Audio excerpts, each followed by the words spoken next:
Car मित्रों, मैं दिलीप सिंह आप सभी का तहे दिल से स्वागत करता हूं आपके अपने यूट्यूब चैनल ड्रोन इंस्टीट्यूट में।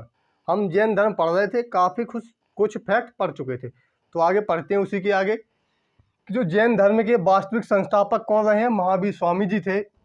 यही क्या थे, 24वें तीर्थंकर थे। जैन धर्म में 24 तीर्थंकर रहे हैं, तो 24वें तीर्थंकर कौन थे? महावीर स्वामी जी थे। और जैन धर्म के वास्तविक संस्थापक कौन थे? तो महावीर स्वामी जी वास्तविक संस्थापक थे। तो वास्तविक संस्थापक का मतलब क्या है कि जैन धर्म को ऊंचाइयों पर ले जाने वाले महावीर स्वामी जी ही थे। इन्होंने ही इसका प्रचार प्रसार किया। इसके आगे देखते हैं कि जो 5वीं शिक्षा जोड़ी किसने? महावीर स्वामी जी ने। तो क्या थी वो? ब्रह्मचर्य। 4 शिक्षा में आपको बता चुका था कल। सत्य अस्ते अपरिग्रह और अपरिग्रह, ऐसी 4 शिक्षाएं आपको मैं बता चुका था। ठीक है, तो 5वीं शिक्षा क्या जोड़ी थी इन्होंने? कि ब्रह्मचर्य। जो महावीर स्वामी जी ने 5वीं शिक्षा जोड़ी थी वो क्या थी? आपकी ब्रह्मचर्य थी।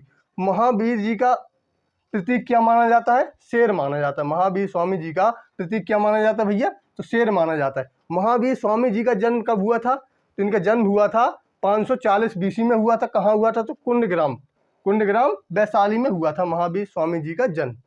तो महावीर स्वामी जी का जन्म कब हुआ था? तो 540 बीसी में हुआ था। कहाँ हुआ था? कुंडग्राम वैशाली में हुआ था। महावीर स्वामी जी की मृत्यु कब हुई थी? 468 बीसी में हुई थी। कहाँ हुई थी? पावापुरी में हुई थी। और किस त्योहार के दिन हुई थी? तो दीपावली त्योहार था उस दिन, जिस दिन महावीर स्वामी जी की क्या हुई थी? मृत्यु हुई थी। हम बात करते हैं कि पिता, जो महावीर स्वामी जी थे, इनके पिता का क्या नाम था? तो सिद्धार्थ इनके पिता का नाम था। सिद्धार्थ थे जो ये ज्ञात्रक वंश से क्या है? संबंधित थे। एक वंश और बताया जाता है कि इक्ष्वाकु वंश था, इससे भी क्या है? वो संबंधित थे। कौन? सिद्धार्थ। ठीक है, इक्ष्वाकु वंश है, ये राजा राम जी का भी वंश रहा है। जो इनकी माता जी थी, महावीर स्वामी जी की माता कौन थी? तो त्रिशला माता थी इनकी स्वामी जी की। ठीक है, तो जो स्वामी जी त्रिशला थी, ये लिच्छवी वंश से संबंधित थी। कौन से वंश से? लिच्छवी वंश से संबंधित थी। और ये चेतक की बहन थी। जो राजा चेतक थे, तो चेतक की बहन कौन सी थी? त्रिशला थी। ठीक है, जो महावीर स्वामी जी हैं, इनके बचपन का नाम क्या था? तो वर्धमान क्या था? इनके बचपन का नाम था। किसका? महावीर स्वामी जी का बचपन का नाम क्या था? तो वर्धमान था। जो इनकी पत्नी थी स्वामी जी की, तो कौन थी? यशोदा इनकी पत्नी थी। किसकी? महावीर स्वामी जी की जो पत्नी थी, उनका नाम क्या था? यशोदा उनका नाम था। जो इनकी पुत्री थी, किसकी? महावीर स्वामी जी की, तो इनको क्या कहा गया? जो इनकी पुत्री थी, अनुज्जा प्रियदर्शनी। अनुज्जा प्रियदर्शनी कौन थी? इनकी पत्नी थी। अब हम बात करते हैं कि दामाद। अब आप लोग समझ रहे हो कि दामाद के बारे में क्यों बता रहे हैं। मैं इसलिए दामाद के बारे में बता रहा हूँ क्योंकि जब इन्होंने पहला उपदेश दिया, वो भी मनुष्य को, किसको दिया था? जयमाली को दिया था। पहला उपदेश महावीर स्वामी जी ने किसको दिया था? तो जयमाली को दिया था, जो क्या थे? इनके दामाद थे। तो वही यहाँ पे लिखा गया कि पहला उपदेश इन्हें ही मिला था। कौन सी भाषा थी? तो अर्ध भाषा थी। कौन सी भाषा में दिया था इन्होंने पहला उपदेश? तो अर्ध मागधी भाषा में इन्होंने अपना उपदेश दिया था। किसको दिया था? अपने दामाद जयमाली को दिया था। ठीक है, बाद में इनकी भाषा क्या हो गई थी दोस्तों? तो बाद में इनकी भाषा प्राकृत हो गई थी। महावीर स्वामी जी ने 30 वर्ष की अवस्था में अपने भाई नंदीवर्धन से अनुमति लेकर घर त्याग दिया। घर त्यागा किसके लिए? ज्ञान की प्राप्ति के लिए इन्होंने क्या किया? घर त्याग दिया। तो 6 वर्ष पहले ये अपने मित्र मखली गोपाल के साथ रहे। पहले 6 वर्ष महावीर स्वामी जी अपने मित्र मखली गोपाल के साथ रहे। मखली गोपाल जी ने आजीवन संप्रदाय के क्या थे? प्रतिपादक थे। तो क्वेश्चन पूछ लिया जाता है कि आजीवक संप्रदाय के प्रतिपादक कौन थे? आजीवक संप्रदाय के प्रतिपादक कौन थे? तो मखली गोपाल थे। इतना आपको समझ में आ गया होगा। इन्होंने जो 12 वर्ष तपस्या की महावीर स्वामी जी ने, इसके बाद इन्हें क्या है? ज्ञान की प्राप्ति हुई। वैसे माना जाता है 12 वर्ष, लेकिन इन्होंने क्या 12.5 वर्ष तपस्या की थी। ठीक है, तो पहले वर्ष इन्होंने जहाँ तपस्या की थी, तो अशोक के वृक्ष के नीचे इन्होंने तपस्या की थी। और आपकी नदी कौन थी? तो स्वर्ण बालुका नदी थी। कौन सी? स्वर्ण बालुका नदी थी। इसके बाद जो 11 वर्ष 6 माह और 15 दिन कहाँ तपस्या की थी इन्होंने? तो साल के वृक्ष के नीचे तपस्या की थी।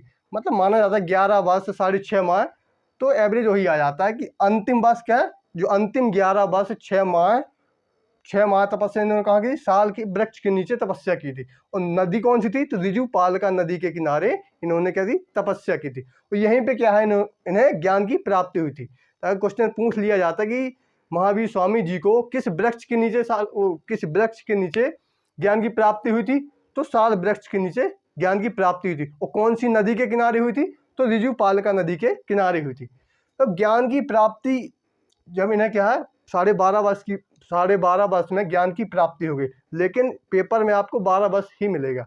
ठीक है, तो कौन से ग्राम में हुई थी, तो झिझक गांव का नाम क्या था, झिझक ग्राम में हुई थी। उसी झिझक ग्राम को हम क्या बोल देते हैं, जगभिक ग्राम भी बोल देते हैं। ठीक है, तो ज्ञान की प्राप्ति के बाद महावीर स्वामी कैवलिन जिन निर्ग्रंथ कहलाए। कैवलिन जिन निर्ग्रंथ कहलाए। ज्ञान की प्राप्ति वैशाख दशमी को हुई थी। जो महावीर स्वामी जी हैं, इन्हें ज्ञान की प्राप्ति कब हुई थी, तो वैशाख दशमी को हुई थी। ठीक है, इसके बाद हम देखते हैं पहला उपदेश है महावीर स्वामी जी ने राजगृह में दिया था। किस भाषा में दिया था, तो अर्धमागधी भाषा में दिया था। जो पहला उपदेश है महावीर स्वामी जी ने कहाँ दिया था, तो राजगृह में दिया था। किस भाषा में दिया था, तो अर्धमागधी भाषा में दिया था। तो कैवलिन का मतलब क्या होता है, कैवलिन का मतलब होता है कि आत्मा और शरीर के बीच का अंतर। तभी इन्हें जो महावीर स्वामी जी हैं, इन्होंने क्या है आत्मा और शरीर के बीच में अंतर खोल लिया था। इसीलिए इन्हें क्या कैवलिन भी कहा गया। इन्हें जिन क्यों कहा गया, तो जिन का मतलब होता है कि खुद की इच्छाओं पर क्या करना, काबू करना, या खुद की इच्छाओं पर विजय हासिल करना। इसीलिए महावीर स्वामी जी को जिन कहा गया। निर्ग्रंथ का मतलब होता है कि निर्ग्रंथ, अब महावीर स्वामी जी को निर्ग्रंथ भी कहा गया। निर्ग्रंथ क्यों कहा गया, क्योंकि सांसारिक बंधनों से मुक्त, ये सांसारिक बंधनों से मुक्त हो गए थे, इसीलिए इन्हें क्या निर्ग्रंथ भी कहा गया है। ठीक है, तो इसको बाद देखते हैं जो जैन धर्म के त्रिरत्न थे। जैसे बौद्ध धर्म में हम लोग त्रिरत्न पढ़े हैं, बौद्ध धर्म में त्रिरत्न पढ़े हैं। क्या थे आपके, बौद्ध, संघ और धम्म। बौद्ध, संघ, धम्म थे। इसके क्या है त्रिरत्न, सम्यक दर्शन, सम्यक ज्ञान और सम्यक आचरण। तो इसके त्रिरत्न क्या क्या है, सम्यक दर्शन, सम्यक ज्ञान और सम्यक आचरण। वीडियो अच्छा लगा हो तो लाइक करें, शेयर करें, सब्सक्राइब करें।